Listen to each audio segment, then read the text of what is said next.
ಪೇಟೆ ಧಾರಣೆ.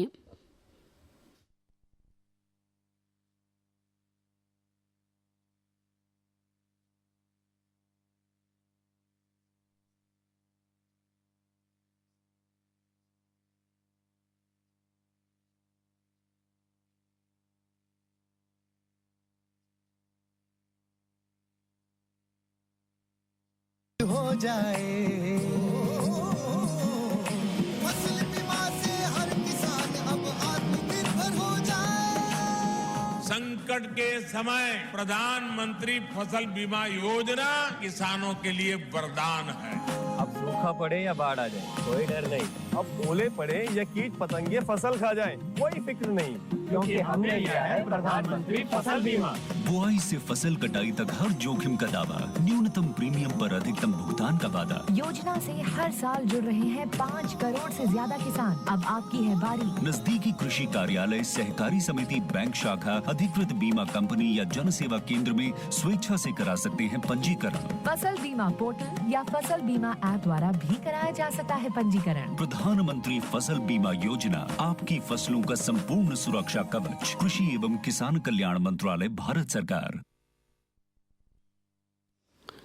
ಈಗ ಕೇಳಿ ಭತ್ತದ ಬೆಳೆಯಲ್ಲಿ ಪೋಷಕಾಂಶಗಳ ನಿರ್ವಹಣೆ ಕುರಿತು ಮಣ್ಣು ತಜ್ಞರಾದ ಡಾಕ್ಟರ್ ವಿದ್ಯಾವತಿ ಹೆಡಾಳೆ ಅವರೊಂದಿಗೆ ಸಂದರ್ಶನವನ್ನು. ಸಂದರ್ಶಕರು ಡಾಕ್ಟರ್ ವಿಜಿ ಬಾವಲತಿ. ರೈತ ಬಾಂಧವರಿಗೆ ನಮಸ್ಕಾರ. ರೈತ ಬಾಂಧವರು, ಇವತ್ತಿನ ಕಾರ್ಯಕ್ರಮದಲ್ಲಿ ಭತ್ತದ ಬೆಳೆಯಲ್ಲಿ ಪೋಷಕಾಂಶಗಳ ಕೊರತೆ ಆದಾಗ ಏನು ಸಮಸ್ಯೆ ಆಗುತ್ತೆ, ರೈತರು ಸಾಮಾನ್ಯವಾಗಿ ಸಾರಜನಕ, ರಂಜಕ, ಪೊಟ್ಯಾಷ್ ಮತ್ತು ಇತರೆ ಲಘು ಪೋಷಕಾಂಶಗಳನ್ನ ಭತ್ತದ ಬೆಳೆಗೆ ಕೊಡ್ತಾ ಇರ್ತಾರೆ. ಕೆಲವೊಂದು ಟೈಮ್ ಏನಾಗುತ್ತೆ ಅಂತಂದರೆ ರೈತರು ಲಘು ಪೋಷಕಾಂಶಗಳಿರ್ಬೋದು ಅಥವಾ ಮುಖ್ಯ ಪೋಷಕಾಂಶಗಳನ್ನ ಕೊಡದೇ ಹೋದಾಗ ಕೊರತೆಗಳಾಗಿ ಇಳುವರಿಯಲ್ಲಿ ಸಾಕಷ್ಟು ನಷ್ಟ ಆಗುವ ಸಾಧ್ಯತೆಗಳಿರ್ತವೆ. ಕೊರತೆಯ ಲಕ್ಷಣಗಳಾದಾಗ ಅಂದರೆ ಪೋಷಕಾಂಶಗಳ ಕೊರತೆ ಆದಾಗ ಯಾವ ರೀತಿ ಲಕ್ಷಣಗಳು ಕಂಡು ಬರ್ತವೆ, ಅದರ ಒಂದು ಪರಿಹಾರವನ್ನು ಮಾಡಬೇಕಾದ್ರೆ ಏನು ಮಾಡಬೇಕು ಭತ್ತದ ಬೆಳೆಯಲ್ಲಿ ಅಂತಕ್ಕಂಥ ವಿಚಾರವಾಗಿ ಇವತ್ತಿನ ಕಾರ್ಯಕ್ರಮದಲ್ಲಿ ಮಾಹಿತಿಯನ್ನು ನೀಡಲಿಕ್ಕೆ ನಮ್ಮ ಜೊತೆ ಇವತ್ತು ಡಾಕ್ಟರ್ ವಿದ್ಯಾವತಿ ಅವರು ನಮ್ಮೊಂದಿಗಿದ್ದಾರೆ. ಅವರಿಂದ ಈ ವಿಚಾರವಾಗಿ ಮಾಹಿತಿಯನ್ನು ಇವತ್ತಿನ ಕಾರ್ಯಕ್ರಮದಲ್ಲಿ ತಿಳ್ಕೊಳ್ಳೋಂಥ. ನಮಸ್ಕಾರ ವಿದ್ಯಾವತಿ ಅವರೇ. ನಮಸ್ಕಾರ. ಮೊದಲನೇದಾಗಿ ಭತ್ತದ ಬೆಳೆಗೆ ಪ್ರಮುಖವಾಗಿ ಬೇಕಾದಂಥ ಪೋಷಕಾಂಶಗಳು ಯಾವ್ಯಾವ ಅಂತೀರಿ? ನಮಗೆಲ್ಲ ಗೊತ್ತಿರೋ ಹಾಗೆ ಪೋಷಕಾಂಶಗಳು ಅಂದ ತಕ್ಷಣ ಸಸ್ಯ ಪೋಷಕಾಂಶಗಳಲ್ಲಿ 17 ಪೋಷಕಾಂಶಗಳು ಪ್ರಮುಖವಾಗಿ ಬೇಕಾಗುತ್ತದೆ. ಈ 17 ಪೋಷಕಾಂಶಗಳು ಯಾವುದೇ ಒಂದು ಕೊರತೆ ಆದಾಗ ಒಂದು ಬೆಳೆಯು ತನ್ನ ಜೀವನ ಚಕ್ರ ಪರಿಪೂರ್ಣಗೊಳಿಸಲು ಸಾಧ್ಯವಿಲ್ಲ. ಸೊ ಹೀಗಾಗಿ ಯಾವುದೇ ಒಂದು ಪೋಷಕಾಂಶಗಳ ಕೊರತೆ ಕಂಡು ಬಂದಾಗ ಅದೇ ಪೋಷಕಾಂಶದಿಂದ ನಾವು ನಿರ್ವಹಣೆ ಮಾಡಿದಾಗ ಮಾತ್ರ ನಾವು ಒಳ್ಳೆ ಇಳುವರಿ ಪಡೆಯಲು ಸಾಧ್ಯ. ಸೊ ಹೀಗಾಗಿ 17 ಪೋಷಕಾಂಶಗಳಲ್ಲಿ ಅದು 3 ರೀತಿ ಇರುತ್ತೆ. ಒಂದು ಪ್ರಧಾನ ಪೋಷಕಾಂಶ, ದ್ವಿತೀಯ ಪೋಷಕಾಂಶ ಹಾಗೂ ಲಘು ಪೋಷಕಾಂಶಗಳಂತ. ಈ ಪ್ರಧಾನ ಪೋಷಕಾಂಶಗಳಲ್ಲಿ ನಮಗೆ ಇಂಗಾಲು, ಆಮ್ಲಜನಕ, ಜಲಜನಕ, ಸಾರಜನಕ, ರಂಜಕ ಮತ್ತು ಪೊಟ್ಯಾಷ್ ಬರುತ್ತೆ. ಇನ್ನು ದ್ವಿತೀಯ ಪೋಷಕಾಂಶಗಳಾದ ಗಂಧಕ, ಸುಣ್ಣ ಮತ್ತು ಮೆಗ್ನೀಷಿಯಂ ಬೇಕಾಗುತ್ತೆ. ಇನ್ನು ಲಘು ಪೋಷಕಾಂಶಗಳಿಗೆ ಬಂದರೆ ಕಬ್ಬಿಣ, ಸತು, ತಾಮ್ರ, ಮ್ಯಾಂಗನೀಸ್, ಬೋರಾನ್, ಮಾಲಿಬ್ಡಿನಮ್, ಕ್ಲೋರೈಡ್ ಮತ್ತು ಇತ್ತಿತ್ತಲಾಗೆ ನಿಕ್ಕಲ್ ಎನ್ನುವುದು ಕೂಡ ಸೇರಿಸಲಾಗಿದೆ. ಈ 17 ಪೋಷಕಾಂಶಗಳು ಸಂಪೂರ್ಣವಾಗಿ ಒಂದು ಬೆಳೆಗೆ ದೊರಕಿದಾಗ ಮಾತ್ರ ನಮಗೆ ಒಳ್ಳೆ ಇಳುವರಿ ಪಡೆಯಲು ಸಾಧ್ಯವಾಗುತ್ತೆ. ಈಗ ನಮ್ಮ ತುಂಗಭದ್ರಾ ಅಚ್ಚುಕಟ್ಟು ಪ್ರದೇಶದಲ್ಲಿ ನಾವು ನೋಡಿದಂಗೆ ರೈತರು ಸಾಮಾನ್ಯವಾಗಿ NPK ಮಾತ್ರ ಭತ್ತದ ಬೆಳೆಗೆ ಸಾಮಾನ್ಯವಾಗಿ ಹಾಕ್ತಿರ್ತಾರೆ. ಅದರಲ್ಲಿ ವಿಶೇಷವಾಗಿ ಸಾರಜನಕವನ್ನು ಹೆಚ್ಚಿನ ಪ್ರಮಾಣದಲ್ಲಿ ಬಳಸ್ತಾ ಇರ್ತಾರೆ. ಪ್ರಧಾನ ಪೋಷಕಾಂಶಗಳಿಗೆ ಬಂದಾಗ ಭತ್ತದ ಬೆಳೆಗೆ ಯಾವ ಬಹಳಷ್ಟು ಪ್ರಮುಖವಾಗಿ ಇದರಲ್ಲಿ ಯಾವ ಬೇಕಾಗುತ್ತೆ ಪ್ರಧಾನ ಪೋಷಕಾಂಶಗಳಲ್ಲಿ? ಪ್ರಧಾನ ಪೋಷಕಾಂಶಗಳಲ್ಲಿ ಸಾರಜನಕ, ರಂಜಕ ಮತ್ತು ಪೊಟ್ಯಾಷ್ 3 ಕೂಡ ಹೆಚ್ಚಿನ ಪ್ರಮಾಣದಲ್ಲಿ ಬೇಕಾಗುತ್ತದೆ. ಸೊ ಈ ಸಾರಜನಕ ಅಂತ ಬಂದಾಗ ನಾವು ಇದು ಪ್ರಧಾನ ಪೋಷಕ ಮತ್ತು ಒಂದು ಬೆಳೆಗೆ ಬೇಕಾಗತಕ್ಕಂತಹ ಪ್ರೋಟೋಪ್ಲಾಸಮ್, ಪ್ರೋಟೀನ್ ಮತ್ತು ನ್ಯೂಕ್ಲಿಕ್ ಆಸಿಡ್ ಅಂಶವಾಗಿರುತ್ತದೆ. ಸೊ ಇದು ಕೊರತೆ ಕಂಡು ಬಂದಾಗ ನಾವು ಏನು ಗಮನಿಸಬೇಕಂತಂದ್ರೆ ಈ ಬೆಳೆಯು ಏನಾಗುತ್ತೆ, ಕೊರತೆ ಕಂಡು ಬಂದಾಗ ಹಳೆ ಎಲೆಗಳು ಹಳದಿ ಆಗುತ್ತೆ. ಅಂದ್ರೆ ಸಾರಜನಕದ ಕೊರತೆ ಬಗ್ಗೆ ಈ ಕೆಲವು ಚಿಹ್ನೆಗಳ ಬಗ್ಗೆ ಹೇಳಲು ಇಷ್ಟಪಡ್ತೀನಿ ನಾನು. ಸಾರಜನಕದ ಕೊರತೆ ಆದಾಗ ಏನಾಗತ್ತೆ ಅಂತಿರ್ತಾವೆ, ಹಳೆ ಎಲೆಗಳು ಅಥವಾ ತಳಭಾಗದ ಎಲೆಗಳು ಹಳದಿ ಪ್ರಾರಂಭಿಸುತ್ತದೆ. ಗಿಡ ಗಿಡ್ಡದಾಗಿರುತ್ತೆ. ತೆಳ್ಳನೆಯ ಹಾಗೂ ಸುಳಿಯ ಆಕಾರದ ಕಾಂಡವನ್ನು ಕಂಡು ಬರುತ್ತದೆ. ಈ ಕೌಲುಗಳ ಸಂಖ್ಯೆ ಕೂಡ ಕಡಿಮೆಯಾಗಿ ಇಳುವರಿ ಕುಂಠಿತಗೊಳ್ಳುತ್ತದೆ. ಈ ಎಲೆಗಳು ಸಣ್ಣದಾಗಿ ತಿಳಿ ಹಸಿರು ಬಣ್ಣಕ್ಕೆ ತಿರುಗಿ ತದನಂತರ ಅದು ಒಣಗಿ ಸಾಯುತ್ತದೆ. ಸೊ ಈ ಹಳೆ ಎಲೆಗಳು ಮಾತ್ರ ಹಳದಿಯಾಗಿ ಕಂಡು ಬರುತ್ತದೆ. ಸೊ ಇಂಥ ಕೊರತೆ ಚಿಹ್ನೆ ಕಂಡು ಬಂದಾಗ ನಾವು ಅದರ ನಿರ್ವಹಣೆ ಹೇಗೆ ಮಾಡಬೇಕು ಅಂತಂದ್ರೆ, ಮೊದಲನೇದಾಗಿ ನಾನು ಮಣ್ಣು ಪರೀಕ್ಷೆ ಬಗ್ಗೆ ಹೇಳಲು ಇಷ್ಟಪಡ್ತೀನಿ. ಈ ಮಣ್ಣು ಪರೀಕ್ಷೆ ನಾವು ಯಾವುದೇ ಬೆಳೆ ಬೆಳೆಕಿನ ಮುಂಚೆ ನಾವು ಮಣ್ಣು ಪರೀಕ್ಷೆ ಮಾಡಿದಾಗ ಆ ಭೂಮಿಯಲ್ಲಿ ಏನು ಶಕ್ತಿ ಇದೆ ಅಂತ ತಿಳ್ಕೊಂಡು ಅದ್ರ ಪ್ರಕಾರ ನಾವು ಯಾವ ಗೊಬ್ಬರ ಬಳಸ್ಬೇಕನ್ನೋದನ್ನ ವಿಚಾರ ಮಾಡಿ, ಯಾವ ಪೋಷಕಾಂಶ ಕಡಿಮೆ ಇದೆ, ಎಷ್ಟು ಗೊಬ್ಬರ ಬಳಸಬೇಕು, ಯಾವ ಗೊಬ್ಬರ ಸೂಕ್ತ ಅನ್ನೋದನ್ನ ತೀರ್ಮಾನ ಮಾಡಿದ್ಮೇಲೆ ನಮ್ಗೆ ಖಂಡಿತ ಗೊತ್ತಾಗುತ್ತದೆ. ಈ ಮಣ್ಣು ಪರೀಕ್ಷೆ ಆಧಾರದ ಮೇಲೆ ಕೂಡ ನಾವು ಆಧಾರದ ಮೇಲೆ ಸಾವಯವ ಗೊಬ್ಬರ ಆಗಿರ್ಬೋದು ಅಥವಾ ರಾಸಾಯನಿಕ ಗೊಬ್ಬರ ಬಳಕೆಯ ಕೂಡ ಮಾಹಿತಿ ಸಿಗುತ್ತದೆ. ಅದಲ್ಲದೆ ನಾವು ಸಾರಜನಕ ಕೊರತೆ ಲಕ್ಷಣ ಈಗಾಗಲೇ ಹೇಳಿದ ಪ್ರಕಾರ ಕಂಡು ಬಂದಾಗ ಕರಗುವ ಸಾರಜನಕ ಮೇಲ್ಗೊಬ್ಬರವಾಗಿ ಕೊಡಬೇಕಾಗುತ್ತೆ. ಅದು ವಿಶೇಷವಾಗಿ 2 ಹಂತಗಳಲ್ಲಿ ಕೊಡಬೇಕಾಗುತ್ತೆ. ಇನ್ನು ಅದಲ್ಲದೆ ನಾವು ತಕ್ಷಣ ಹತೋಟಿ ಕೈಗೊಳ್ಳಬೇಕಾದ್ರೆ 2% ಯೂರಿಯಾ ದ್ರಾವಣವನ್ನು ಅಂದ್ರೆ 20 ಗ್ರಾಂ 1 ಲೀಟರ್ ನೀರಲ್ಲಿ ಕಲಸಿ ಪ್ರತಿ 10 ರಿಂದ 15 ದಿವಸಕ್ಕೊಮ್ಮೆ 2 ಬಾರಿ ಸಿಂಪಡಣೆ ಮಾಡೋದ್ರಿಂದ ಈ ಏನ್ ಸಾರಜನಕದ ಕೊರತೆ ಕಂಡು ಬರುತ್ತೆ ತಕ್ಷಣ ಹತೋಟಿಗೆ ತಗೊಳ್ಳೋಕೆ ಸಾಧ್ಯ ಆಗುತ್ತದೆ.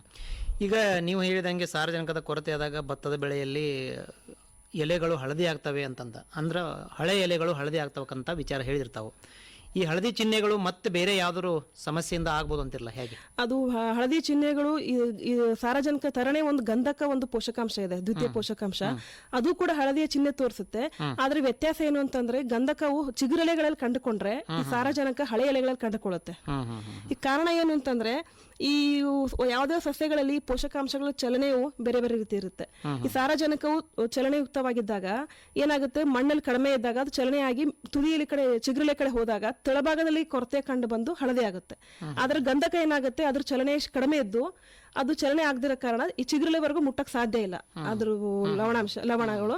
ಹೀಗಾಗಿ ಚಿಗುರೆಲೆಗಳಿಗೆ ಕೊರತೆ ಕಂಡು ಬರುತ್ತೆ. ಇದಲ್ಲದೆ ಪೊಟ್ಯಾಷಿಯಂ ಕೂಡ ಹಳದಿಯಿಂದ ಹೋಗಿ ಒಣಗುವ ಚಿಹ್ನೆ ಕೂಡ ತೋರಿಸುತ್ತದೆ. ಈಗ ಸಾರಜನಕದ ಕೊರತೆ ಬಗ್ಗೆ ಹೇಳಿರ್ತಾವು. ಈಗ ಇನ್ನ ಮತ್ತೊಂದು ಪ್ರಧಾನ ಅಂದ್ರೆ ರಂಜಕದ ಕೊರತೆ ಆದಾಗ ಭತ್ತದ ಬೆಳೆ ಹೇಗೆ ಕಾಣಿಸುತ್ತೆ ರೈತರಿಗೆ? ಈ ರಂಜಕ ಕೊರತೆ ಆದಾಗ ಭತ್ತದ ಬೆಳೆಯಲ್ಲಿ ಗಾಢವಾದ ಹಸಿರು ಬಣ್ಣದಾಗಿದ್ದು ಗಿಡ್ಡವಾಗಿ ಬೆಳೆದು ಕಡಿಮೆ ಅಗಲವಾದ ಉದ್ದನೆ ಎಲೆಗಳು ಹೊಂದು ಕೌಳುಗಳ ಸಂಖ್ಯೆ ಕೂಡ ಕಡಿಮೆ ಆಗುತ್ತೆ. ತೆನೆಗಳು ಹಾಗೂ ಕಾಳುಗಳ ಸಂಖ್ಯೆ ಕಡಿಮೆಯಾಗಿ ಇಳುವರಿ ಕಡಿಮೆ ಆಗುತ್ತೆ.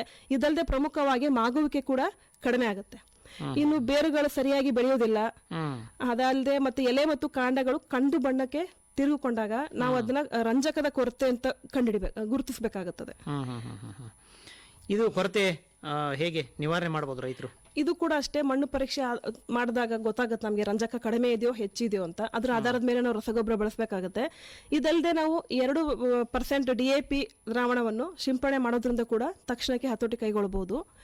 ಇದಲ್ಲದೆ ನಾವು ಸಾವಯವ ಗೊಬ್ಬರಗಳು ಅಥವಾ ರಂಜಕ ಕರಗಿಸುವ ಒಂದು ಬ್ಯಾಕ್ಟೀರಿಯಾ ಅಥವಾ ಜೈವಿಕ ಗೊಬ್ಬರ ಇರುತ್ತೆ, ಅದು ಬಳಕೆ ಮಾಡೋದ್ರಿಂದ ಕೂಡ ಮಣ್ಣಲ್ಲಿ ಇರ್ತಕ್ಕಂತಹ ಅಲಭ್ಯ ರೂಪದಲ್ಲಿ ಇರ್ತಕ್ಕಂಥ ರಂಜಕವು ಕೂಡ ಲಭ್ಯ ರೂಪಕ್ಕೆ ತಂದು ಪರಿವರ್ತಿಸಿ ಅದು ಕೂಡ ನಾವು ರಂಜಕ ದೊರೆಯುವ ಒಂದು ಮೂಲವಾಗಿದೆ. PSB ಅಂತ ಏನ್ ಕರಿತೀವಿ ನಾವು, ಅದರಿಂದ ಕೂಡ ನಾವು ಹತೋಟಿಗೆ ತರಬಹುದು. ಇಲ್ಲೂ ಸಹ 2% DAP ದ್ರಾವಣವನ್ನ ಸಿಂಪರಣೆ ಮಾಡೋದ್ರ ಮುಖಾಂತರ ಇದನ್ನ ಮಾಡಬಹುದು ಅಂತೀರಿ ನೀವು? ಹೌದು. ಇನ್ನ ಪೊಟ್ಯಾಷಿಕ್ ಬಂದಾಗ ಪೊಟ್ಯಾಷಿಯದು ಹೇಗೆ ಸಾರಜನಕ ಇದು ಪೊಟ್ಯಾಷಿಯದ ಕೊರತೆ ಬೆಳೆಯಲ್ಲಿ ಹೇಗೆ ಕಂಡು ಬರುತ್ತೆ, ಜೊತೆಗೆ ಕಾರಣಗಳೇನು, ಲಕ್ಷಣಗಳು ಹೇಗಿರ್ತಾವಂತಿರ್ತಾವೆ? ಇದು ಪೊಟ್ಯಾಷಿಯಂ ಕೂಡ ಪ್ರಮುಖವಾಗಿ 3ನೇ ಪ್ರಮುಖ ಪೋಷಕಾಂಶ ಅಂತ ಹೇಳ್ಬೋದು. ಇದರ ಪಾತ್ರ ಏನಂತಂದ್ರೆ ಪತ್ರಹರಿತ ಮತ್ತು ರೋಗ ರುಜಿನಗಳ ಬಾಧೆಯನ್ನು ತಡೆಯುವ ಶಕ್ತಿ ಹೊಂದಿದ್ದು ಈ ಪೊಟ್ಯಾಷಿಯಂ ಸಸ್ಯಗಳಿಗೆ ಕಾಂಡಗಳಲ್ಲಿ ಬಿರುಸುತನ ಉಂಟು ಮಾಡುತ್ತದೆ. ಇದು ಕೊರತೆ ಆದಾಗ ಏನಾಗುತ್ತೆ ಅಂತಂದ್ರೆ ನಮಗೆ ಇದರ ಕೊರತೆ ಲಕ್ಷಣಗಳು ಬೆಳೆಯ ಬೆಳವಣಿಗೆಯ ಕೊನೆಯ ಹಂತದಲ್ಲಿ ಹೆಚ್ಚಾಗಿ ಕಂಡು ಬರುತ್ತದೆ. ಸೊ ಪೊಟ್ಯಾಷಿಯಂ ಹಳೆ ಎಲೆಗಳಿಂದ ಹೊಸ ಎಲೆಗಳಿಗೆ ಸರಾಗವಾಗಿ ಚಲಿಸೋದ್ರಿಂದ ಇದರ ಕೊರತೆಯು ಮೊದಲು ನಮಗೆ ಹಳೆ ಎಲೆಗಳ ಮೇಲೆ ಕಂಡು ಬರುತ್ತದೆ. ಸೊ ಇದು ಹೆಂಗಿರುತ್ತೆ ಅಂದ್ರೆ ಈಗ ಸಾರಜನಕ ನಮಗೆ ಬುಡದಿಂದ ಒಂದು ಎಲೆಯ ಬುಡದಿಂದ ತುದಿಯವರೆಗೂ ಹರಡಿದ್ರೆ ಈ ಪೊಟ್ಯಾಷಿಯಂ ತುದಿಯಿಂದ ಬುಡದವರೆಗೂ ಒಂದು ಎಲೆಯ ಅಂಚಿನಿಂದ ಸ್ಟಾರ್ಟ್ ಆಗುತ್ತೆ. ಇದು ಒಂಥರ ಸುಟ್ಟಂಗ್ ಕಾಣುತ್ತೆ ನಮ್ಗೆ.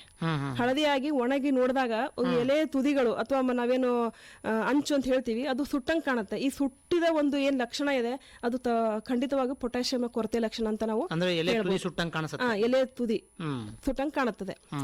ಸೊ ಇದು ನಾವು ಹೇಗೆ ನಿರ್ವಹಣೆ ಮಾಡಬೇಕು ಅಂತಂದ್ರೆ ಬಿತ್ತನೆ ಪೂರ್ವದಲ್ಲಿ ಪೊಟ್ಯಾಷಿಯಂ ಲಭ್ಯತೆ ತಿಳ್ಕೊಂಡು ಅದರ ಆಧಾರದ ಮೇಲೆ ರಸಗೊಬ್ಬರ ಬಳಕೆ ಮಾಡಬೇಕು. ಒಂದು ಸಾವಯವ ಗೊಬ್ಬರ ಕೂಡ ಬಳಕೆ ಮಾಡೋದ್ರಿಂದ ನಾವು ಪೊಟ್ಯಾಷಿಯಂ ನಿರ್ವಹಣೆ ಮಾಡಬಹುದು.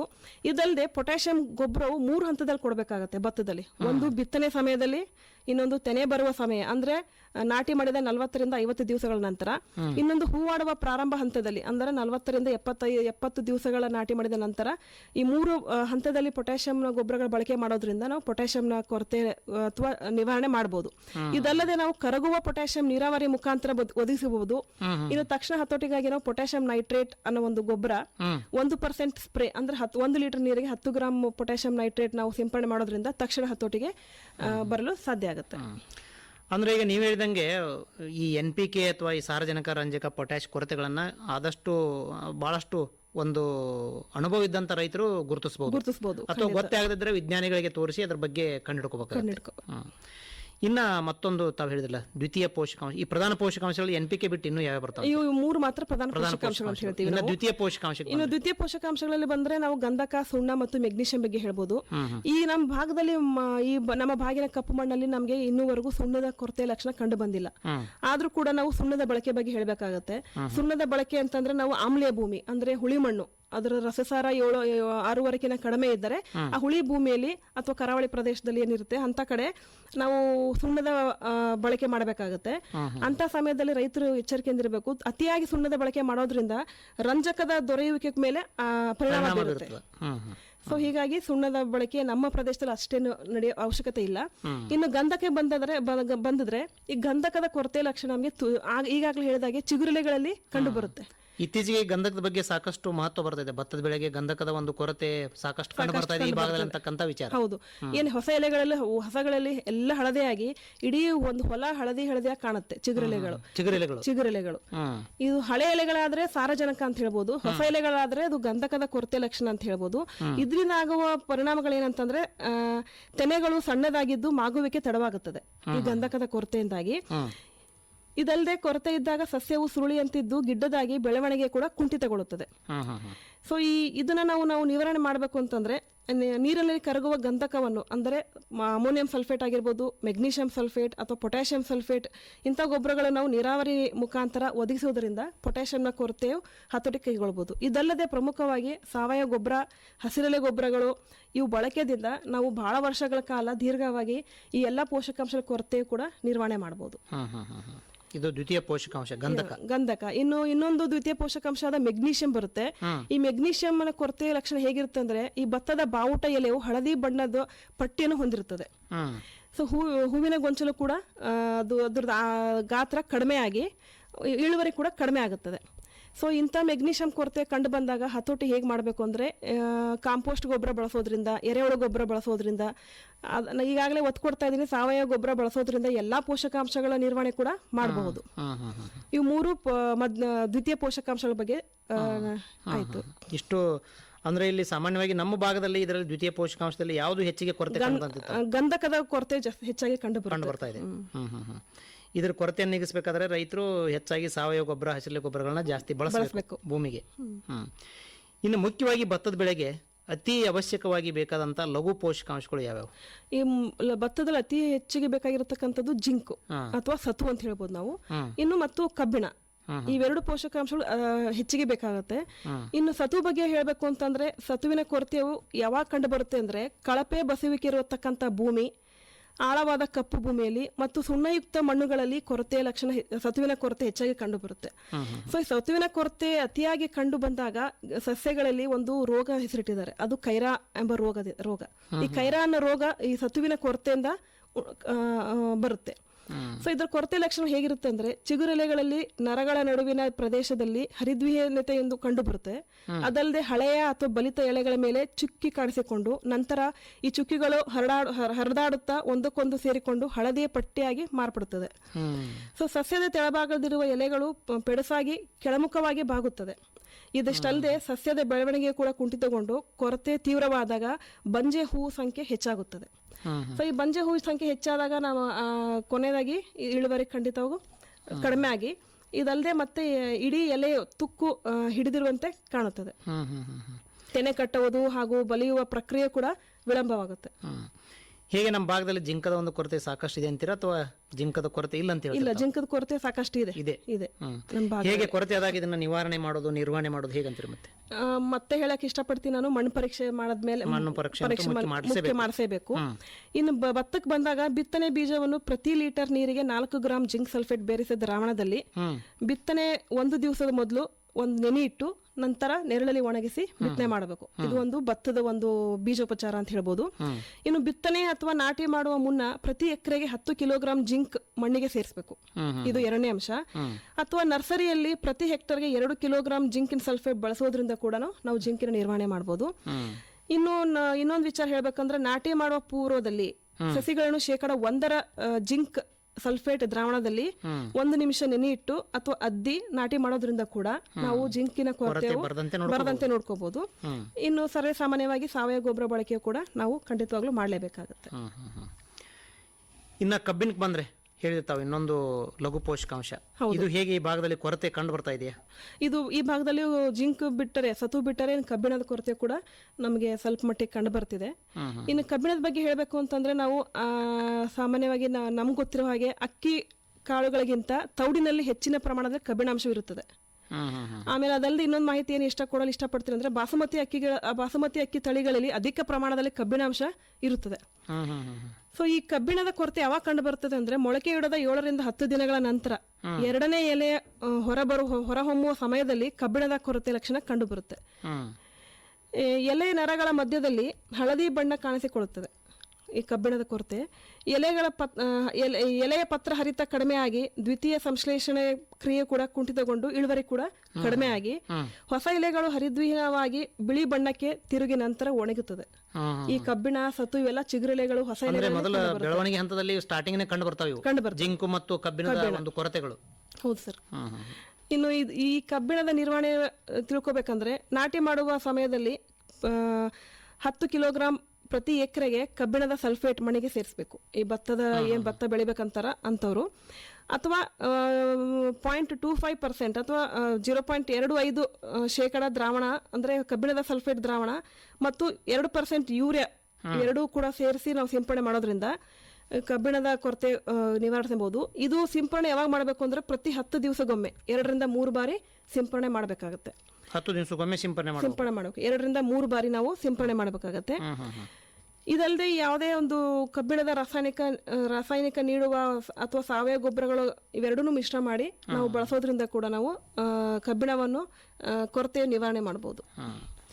ಈಗ ಮುಖ್ಯವಾಗಿ ಹೇಳಿರ್ತಾವೆ ಪ್ರಧಾನ ಪೋಷಕಾಂಶಗಳು, ದ್ವಿತೀಯ ಪೋಷಕಾಂಶಗಳು ಮತ್ತು ಲಘು ಪೋಷಕಾಂಶಗಳು ಅಂತಕ್ಕಂಥ ವಿಚಾರವಾಗಿ ಭತ್ತದ ಬೆಳೆಗೆ ಪ್ರಧಾನ ಪೋಷಕಾಂಶಗಳ ಕೊರತೆಗಳು ಬೆಳವಣಿಗೆ ಎಲ್ಲ ಹಂತಗಳಲ್ಲಿ ಕಂಡು ಬರ್ತಾವ ಅಂತೀರ ಅಥವಾ ಇನಿಷಿಯಲ್ ಆಗಿ ಕಂಡು ಬರ್ತಾವ, ತದನಂತರದ ಒಂದು ಅವಧಿಯಲ್ಲಿ ಕಂಡು ಬರ್ತಾವ ಅಂತೀರಿ ಬೆಳೆಗಳಿಗೆ ಈ ಸಾರಜನಕ ರಂಜಕದ ಕೊರತೆ? ಸಾರಜನಕ ರಂಜಕ ಕೊರತೆಗಳು ಶುರುವಿನ ಹಂತದಲ್ಲೇ ಕಂಡು ಬರುತ್ತೆ. ಇನ್ನು ಪೊಟ್ಯಾಷಿಯಂ ಏನ್ ಹೇಳಿದೇನೋ ಕೊನೆ ಹಂತದಲ್ಲಿ ಕಂಡು ಬರುತ್ತೆ. ಅದು ಪೊಟ್ಯಾಷಿಯಂ ಕಾಯಿ ಕೊಟ್ಟು ಹಂತದಲ್ಲಿ ಅಥವಾ ಹೂ ಹಂತದಲ್ಲಿ ಕಂಡು ಬರುತ್ತೆ. ಈ ಲಘು ಪೋಷಕಾಂಶಗಳು ಮಣ್ಣಿನ ಒಂದು ಶಕ್ತಿಯ ಮೇಲೆ ಆಧಾರ ಹೊಂದಿರುತ್ತದೆ. ಈಗ ಲಘು ಪೋಷಕಾಂಶಗಳ ಕೊರತೆಗಳನ್ನ ಕಂಡುಹಿಡಬೇಕಾದ್ರೆ ರೈತರಿಗೆ ಅನುಭವ ಬೇಕು, ಸಾಕಷ್ಟು ಒಂದು ಎಕ್ಸ್ಪೀರಿಯನ್ಸ್ ಇದ್ದಾಗ ಮಾತ್ರ ಕಂಡುಹಿಡಿಯಕ್ಕೆ ಸಾಧ್ಯತೆ. ಇದನ್ನ ಬಿಟ್ಟರೆ ಏನಾದರೂ ಲ್ಯಾಬೊರೇಟರಿ ಟೆಸ್ಟ್ಗಳ ಮುಖಾಂತರ ಏನಾದ್ರು ಮಾಡಕ್ಕೆ ಸಾಧ್ಯತೆ ಇದೆ? ಹೇಗೆ ರೈತರು ಏನಾದ್ರು ಸ್ಯಾಂಪಲ್ ತಂದು ಕೊಟ್ರೆ? ಈಗ ಉದಾಹರಣೆಗೆ ನಾನು ಕೃಷಿ ವಿಜ್ಞಾನ ಕೇಂದ್ರ ಆಗಿರ್ಬೋದು ಅಥವಾ ಯಾವುದೇ ಒಂದು ಮಣ್ಣು ಆರೋಗ್ಯ ಕೇಂದ್ರದಲ್ಲಿ ಮಣ್ಣು ಪರೀಕ್ಷೆ ಹೇಗೆ ಮಾಡ್ತೀವೋ ಅದೇ ರೀತಿ ಸಸ್ಯದ ಪರೀಕ್ಷೆ ಕೂಡ ಮಾಡ್ತೀವಿ. ಈಗ ಒಂದು ಸಸ್ಯದ ಅದು ರೋಗ ಬಾಧೆ ಆಗಿದೆಯೋ ಅಥವಾ ಪೋಷಕಾಂಶಗಳ ಕೊರತೆ ಆಗಿದೆಯೋ ಅಥವಾ ಕೀಟ ಬಾಧೆಯಿಂದ ತೊಂದರೆ ಒಳಗಾಗಿದೆಯೋ ಅಂತ ಗೊಂದಲದಲ್ಲಿದ್ದಾಗ ಆ ಒಂದು ಬೆಳೆ ಅಥವಾ ಅದೊಂದು ಸಸ್ಯ ನಾವು ಒಂದು 2-3 ಸಸ್ಯಗಳು ತಗೊಂಡ್ ಬಂದಾಗ ನಾವು ಅದು ನಮ್ಮ ಆರೋಗ್ಯ ಕೇಂದ್ರದಲ್ಲಿ ಕೊಟ್ರೆ ನಾವು ಅದನ್ನ ಸಂಸ್ಕರಣೆ ಮಾಡಿ ಮುಂದೆ ಅದ್ರ ಪರೀಕ್ಷೆ ಮಾಡಿ ಅದರಲ್ಲಿ ಯಾವ ಪೋಷಕಾಂಶ ಕೊರತೆಯಿಂದ ಇದು ಹಿಂಗಾಗಿದೆ ಅಂತ ನಾವು ಕೂಡ ಮಾಹಿತಿ ಕೊಡಲು ಆಗುತ್ತೆ. ಇನ್ನು ಕೊನೆಯದಾಗಿ ರೈತರಿಗೆ ಭತ್ತವನ್ನ ಸಾಕಷ್ಟು ಈ ಪ್ರದೇಶದಲ್ಲಿ ರೈತರು ಬೆಳೀತಾ ಇದ್ದಾರೆ. ಈ ಒಂದು ಹಂತದಲ್ಲಿ ಅಂದ್ರೆ ನಾಟಿ ಮಾಡುವಾಗ ಅಲ್ಲಲ್ಲಿ ನಾಟಿ ಮಾಡ್ತಾ ಇದ್ದಾರೆ ರೈತರು, ಇನ್ನೂ ಕೆಲವೊಂದು ಕಡೆ ನಾಟಿ ಮಾಡಿ ಆಗಿದೆ ಈಗಾಗಲೇ ಬೆಳೆ ಒಂದು 15 ದಿವಸ 1 ತಿಂಗಳು ಬೆಳೆ ಇದೆ. ಇಂಥ ಒಂದು ಸಂದರ್ಭದಲ್ಲಿ ಅವರಿಗೆ ಏನು ಒಂದು ಪೋಷಕಾಂಶಗಳ ಕೊರತೆ ಬರಲಾರ್ದಂತೆ ಮಾಡಲಿಕ್ಕೆ ಏನು ಒಂದು ಕಿವಿ ಮಾತನ್ನು ಹೇಳ್ತಾರೆ ರೈತರಿಗೆ? ಈಗಾಗಲೇ ಕೆಲವರು ಇನ್ನು ಮೇಲೆ ಸ್ವಲ್ಪ ಜನ ನಾನು ನೋಡಿದ ಹಾಗೆ ನಾಟಿ ಮಾಡೋರು ಇದ್ದಾರೆ. ಈ ಕೆಲವರು ಆಗ್ಲೇ ನಾಟಿ ಮಾಡಿರೋರು ಇದ್ದಾರೆ. ಇನ್ನು ಕೂರಿಗೆ ಬಿತ್ತನೆ ಮಾಡಿರೋರು ಇದ್ದಾರೆ. ಈ ಕೂರಿಗೆ ಬಿತ್ತನೆ ಮಾಡಿರೋರಲ್ಲಿ ಏನಾಗಿದೆ, ಮಳೆ ಬರದೇ ಕಾರಣ ಹಾಗೂ ಕೆನಲ್ ನೀರು ತಡವಾಗಿ ಬಿಟ್ಟಿರೋ ಕಾರಣ ಬೆಳೆಗಳು ಒಣಗ್ತಾ ಇದೆ. ಅವು ಚೇತರಿಸ್ಕೋಬೇಕು ಅಂತಂದ್ರೆ ನಮ್ಗೆ ಸ್ವಲ್ಪ ನೀರು ಸಿಕ್ಕಿದಾಗ ಸಮಗ್ರ ಪೋಷಕಾಂಶಗಳ ಮುಖಾಂತರ ನಾವು ಈ ಬೆಳೆನ ಒಳ್ಳೆ ವೃದ್ಧಿ ಮಾಡಬಹುದು. ಅಥವಾ 19-19-19 ಅಂತ ಏನು ಒಂದು 19 ಅಂತ ಹೇಳ್ತೀವಿ, ಅದು ಸ್ವಲ್ಪ ನಮ್ಗೆ ತೇವಾಂಶ ಇದ್ದಲ್ಲಿ ಸ್ವಲ್ಪ ನಾವು ಸಿಂಪಡಣೆ ಮಾಡೋದ್ರಿಂದ ಏನು ಕುಂಠಿತಗೊಂಡಿರತಕ್ಕ ಸಸ್ಯ ಬೆಳವಣಿಗೆ ಕೂಡ ನಾವು ಹೆಚ್ಚಿಗೆ ಮಾಡಬಹುದು. ಈ ನರ್ಸರಿಯಲ್ಲಿ ನಾನು ನೋಡಿದ ಮಟ್ಟಿಗೆ ನರ್ಸರಿಯಲ್ಲಿ ಈ ಗಂಧಕ ಮತ್ತು ಜಿಂಕ್ನ ಕೊರತೆ ಕಂಡು ಬರುತ್ತಿದೆ. ಇದಕ್ಕೂ ಕೂಡ ನಾವು ಈ ಎಲ್ಲಾ ತಿರುಗಿರ್ತಕ್ಕಂಥ ಪೋಷಕಾಂಶಗಳು ಇರ್ತಕ್ಕಂಥ ಗೊಬ್ಬರ ಒಂದು ಸ್ಪ್ರೇ ಮಾಡೋದ್ರಿಂದ ನಾವು ಹತೋಟಿ ತಗೋಬಹುದು. ಒಳ್ಳೆಯದು ಡಾಕ್ಟರ್ ವಿದ್ಯಾವತಿ ಅವರೇ, ಇದುವರೆಗೂ ಭತ್ತದ ಬೆಳೆಗೆ ಯಾವ ಒಂದು ಪೋಷಕಾಂಶಗಳು ಪ್ರಮುಖವಾಗಿ ಬೇಕಾಗ್ತವೆ ಮತ್ತು ಇವುಗಳ ಕೊರತೆ ಆದಾಗ ಯಾವ ರೀತಿ ಲಕ್ಷಣಗಳನ್ನು ನಾವು ಭತ್ತದ ಬೆಳೆಯಲ್ಲಿ ಗಮನಿಸ್ಬೋದು ಅಂತಕ್ಕಂಥ ವಿಚಾರ ಮತ್ತು ಕೊರತೆ ಆದಾಗ ಹೇಗೆ ಅದನ್ನು ಪರಿಹಾರ ಮಾಡಬೇಕು ಅಂತಕ್ಕಂಥ ವಿಚಾರವಾಗಿ ಮಾಹಿತಿ ನೀಡಿದ್ರಿ. ಭತ್ತವನ್ನು ಬೆಳೆಯುವಂಥ ರೈತ ಬಾಂಧವರು ಹೆಚ್ಚಿನ ಮಾಹಿತಿ ಬೇಕಾತಂತಂದರೆ ರೈತರು ಯಾವುದೇ ಒಂದು ಪೋಷಕಾಂಶ ಕೊಡಬೇಕಾಗಿತ್ತು ಅಥವಾ ಮಣ್ಣು ಪರೀಕ್ಷೆ ಮಾಡಿಸ್ಬೇಕಾಗಿತ್ತು, ನೀರು ಪರೀಕ್ಷೆ ಮಾಡಿಸ್ಬೇಕಾಗಿತ್ತು, ಕೊರತೆಗಳು ಕಂಡು ಬಂದವಪ್ಪ ಅಂತಂದ್ರೆ ಕೃಷಿ ವಿಜ್ಞಾನ ಕೇಂದ್ರದ ತಜ್ಞರನ್ನ ನಿಮ್ಮನ್ನು ಸಂಪರ್ಕ ಮಾಡ್ಬೋದು. ನಮ್ಮ ರೈತರಿಗೆ ನಿಮ್ಮ ಫೋನ್ ಸಂಖ್ಯೆಯನ್ನು ಕೊಡ್ತೀರಾ ಸ್ವಲ್ಪ? ನನ್ನ ನಂಬರ್ 9449 9449 500 500 261. 261. ಒಳ್ಳೆಯದು ರೈತ ಬಾಂಧವರು ಕೇಳಿದಲ್ಲ ಮಾಹಿತಿಯನ್ನು. ಹೆಚ್ಚಿನ ಮಾಹಿತಿ ಬೇಕಾಗಿತ್ತು ನಿಮಗೆ ಪೋಷಕಾಂಶಗಳ ಬಗ್ಗೆ, ಭತ್ತಕ್ಕೆ ಯಾವ್ಯಾವ ಒಂದು ಗೊಬ್ಬರವನ್ನು ಹೇಗೆ ಕೊಡಬೇಕು, ಜೊತೆಗೆ ಪೋಷಕಾಂಶಗಳ ಕೊರತೆ ಆದಾಗ ಹೇಗೆ ಮಾಡಬೇಕು ಅಂತಕ್ಕಂಥ ವಿಚಾರವಾಗಿ ನೀವು ಹೆಚ್ಚಿನ ಮಾಹಿತಿಯನ್ನು ಪಡ್ಕೋಬೇಕಾಗಿತ್ತಂದರೆ ಫೋನ್ ಸಂಖ್ಯೆ ಡಾಕ್ಟರ್ ವಿದ್ಯಾವತಿಯವರು, ಮಣ್ಣು ತಜ್ಞರು, ಕೃಷಿ ವಿಜ್ಞಾನ ಕೇಂದ್ರ ರಾಯಚೂರು, ಇವ್ರನ್ನ ಸಂಪರ್ಕ ಮಾಡ್ಬೋದು. ಫೋನ್ ಸಂಖ್ಯೆನ ದಯವಿಟ್ಟು ಬರ್ಕೊಳ್ಳಿ. 9449000261 ಈ ಫೋನ್ ಸಂಖ್ಯೆ ಕರೆಯನ್ನು ಮಾಡಿ ರೈತರು ಹೆಚ್ಚಿನ ಮಾಹಿತಿಯನ್ನು ಪಡ್ಕೋಬೋದು. ಒಳ್ಳೆಯದು ಡಾಕ್ಟರ್ ವಿದ್ಯಾವತಿಯವರು, ಇದುವರೆಗೆ ಈ ಒಂದು ಕಾರ್ಯಕ್ರಮದಲ್ಲಿ ಭಾಗವಹಿಸಿ ರೈತರಿಗೆ ಮಾಹಿತಿಯನ್ನು ಕೊಟ್ಟದಕ್ಕೆ ಎಲ್ಲ ರೈತರ ಪರವಾಗಿ ತಮಗೆ ಧನ್ಯವಾದ. ನಮಸ್ಕಾರ. ಧನ್ಯವಾದಗಳು. ನಮಸ್ಕಾರ.